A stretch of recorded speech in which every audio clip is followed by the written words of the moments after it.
क्या है कि चेहरे पे दाढ़ी, सर पे टोपी, जिस्म पे शेरवानी, तो ये मजहबी कट्टर हो गया। अरे भाई इसको छोड़िए, नाथूराम गोडसे जो था वो कौन सा कट्टर था?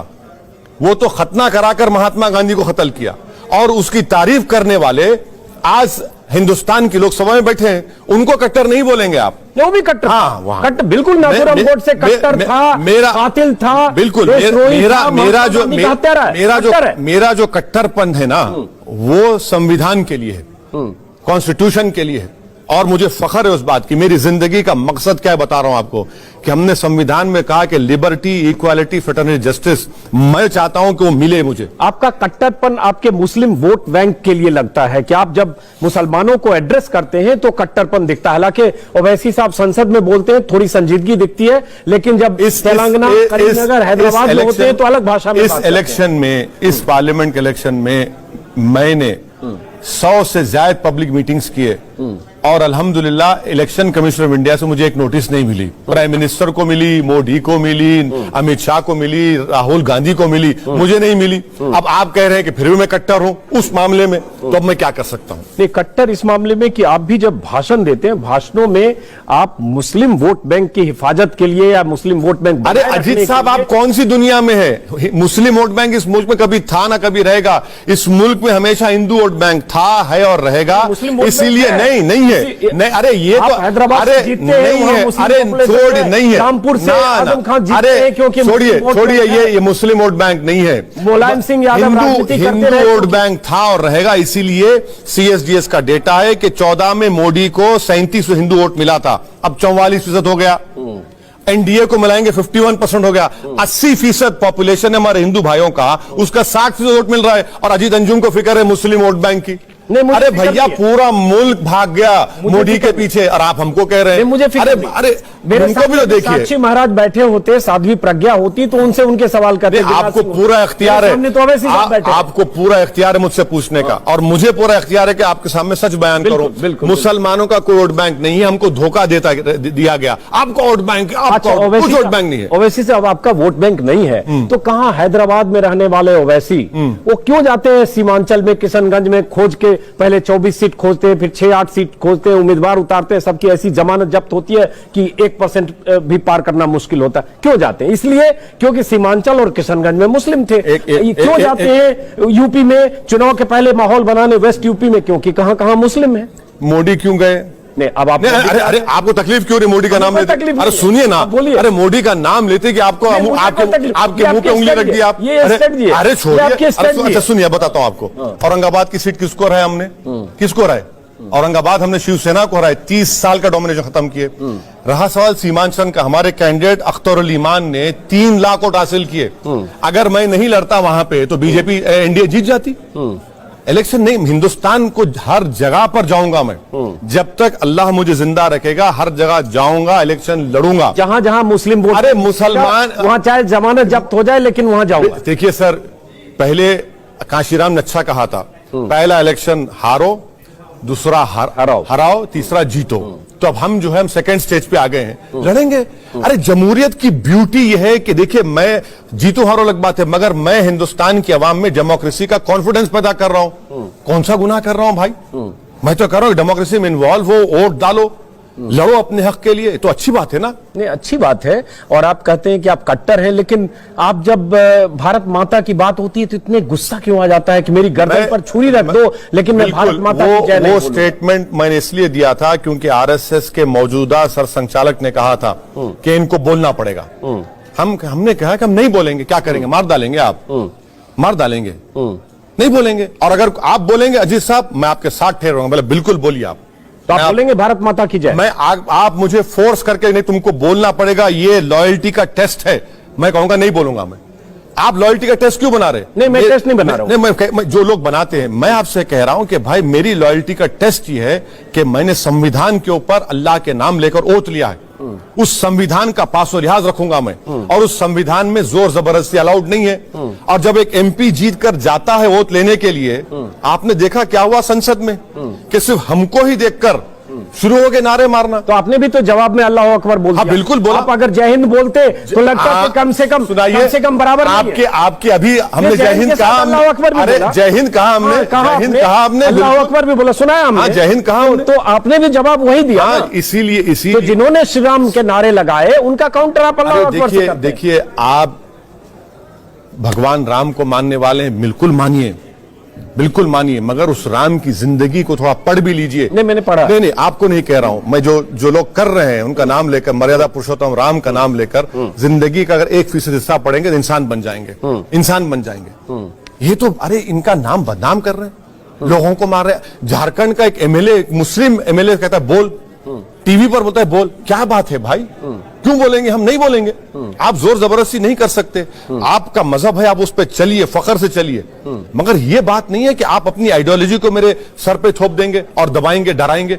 कितना डराएंगे आप? जब आप उस तरह से ओवैसी साहब बात करते हैं ना कि मेरी गर्दन पर छुरी भी रखी है, भारत माता की जय नहीं बोलूंगा, तो ऐसा लगता है कि आप में एक खास किस्म की एलर्जी है ऐसे शब्दों से, नहीं है, और इसलिए वो इमेज गलत जाती है, जबकि आप दूसरी बात कर रहे हैं। सर देखिए, मैं कोई फिल्म स्टार नहीं हूं, मुझे अपनी इमेज की बनाने की फिक्र नहीं है। इमेज जिसको बनाना है बना ले, वो, मुझे अपनी इमेज की फिक्र नहीं है। मैं जो काम कर रहा हूं मैं करता रहूंगा।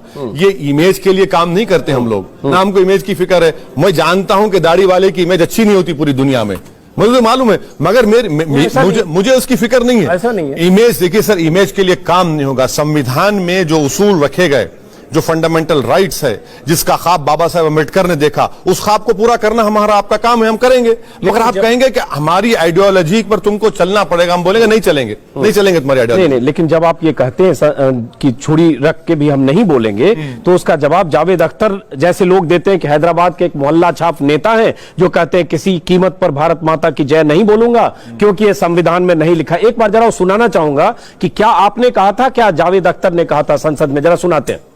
मोहन भागवत साहब, मैं नहीं लगाता नारा, क्या करते आप? मेरे गले में छुरी भी रख देंगे तो नहीं बोलूंगा मैं, क्योंकि हिंदुस्तान के कॉन्स्टिट्यूशन में कहीं पर भी लिखा नहीं है भारत माता की जय बोलना। साहब है जिन्हें ख्याल हो गया है कि वो नेशनल लीडर है, हालांकि हकीकत यह है कि वो हिंदुस्तान की एक स्टेट आंध्रा, कि एक शहर हैदराबाद, कि एक शहर, उस शहर के मोहल्ले के लीडर है। उन्होंने ये कहा कि वो भारत माता की जय नहीं कहना चाहता। मैं ये जानने में इंटरेस्टेड नहीं हूं कि भारत माता की जय कहना मेरा कर्तव्य है कि नहीं, ये मैं जानना भी नहीं चाहता, इसलिए कि ये मेरा कर्तव्य नहीं, मेरा अधिकार है। और मैं कहता हूं भारत माता की जय, भारत माता की जय, भारत माता की जय। अच्छा ये तो ये जावेद अख्तर ने कहा कि मैं कहता हूं भारत माता की जय, भारत माता की जय, भारत माता की जय। मैं कहवा नहीं रहा हूं आपसे, नहीं, मैं तो सिर्फ सुना रहा हूं। कहें, आप भी कहें, मैं आपका प्रोटेक्ट करूंगा राइट को आपके। उन्होंने कहा कि शेरवानी पहनकर, अरे वो देखना भूल गए कि चेयर पर हामिद अंसारी शेरवानी पहनकर बैठे थे। मैं तो मोहल्ले का भी लीडर नहीं हूं सर, यही लीडर है। जावेद अख्तर बहुत बड़े नेता हैं, इलेक्शन लड़ लें, बता दें, जो दूसरे पार्टी के ऊपर नॉमिनेट होकर आते हैं उनका राइट है, बोलिए, मुझे फिक्र नहीं है। मुझे इमेज की इसकी फिक्र नहीं है। मेरी जिंदगी जब तक बाकी रहेगी काम करते रहेंगे, लड़ते रहेंगे। अब ये कट्टरपंथी की इमेज, उसकी इमेज, सर कोई फिल्म स्टार तो नहीं हूं कि पिक्चर हिट हो जाए मेरी। मैं एक पॉलिटिशियन हूं। सियासत में हिट हो जाए सब, थोड़ा कट्टरपंथी से हिट सीमांचल में हिट हो जाए, किशनगंज में, अंजुम साहब, सीमांचल की जो लड़ाई हमारी है, हिंदुस्तान का सबसे बैकवर्ड एरिया है। जिंदगी में मैंने ऐसी एब्जेक्ट पॉवर्टी नहीं देखी सीमांचल में। झूठ बोलते हैं बिहार की सरकार। बच्चों को मैंने देखा सीमांचल में कपड़े नहीं होते उनके पास, इतनी गरीबी वहां पर। अब मुस्लिम वोट बैंक भी काफी है। मुस्लिम, अरे आप गरीबी दूर करने के लिए आंध्र प्रदेश में आपको बहुत मिलेगा, लेकिन आप किशनगंज, सीमांचल इसलिए नहीं जा रहे। सुनिए, एक मिनट, आप काउंटर जरूर करें, मेरी एक बात सुनिए।